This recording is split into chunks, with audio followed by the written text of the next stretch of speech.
How to use Google Gemini AI. Now, Google Gemini is also just one of the other AI chatbots that is made by Google, right?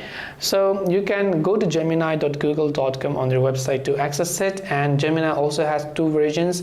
One is a Gemini Advanced, the other is the Gemini free version. The Advanced will cost you about $20 a month, and it also has a capabilities to generate essays or any of the other text-based things that you might want to do.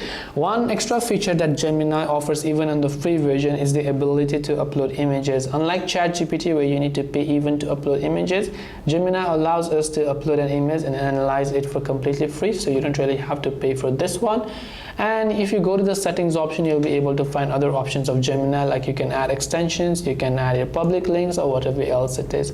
There's really nothing much that you can do with an AI chatbot unless to ask it to help you with any sort of text-based stuff. If you have any questions, feel free to leave them down below. Thank you for watching till the very end, and see you soon in the next video.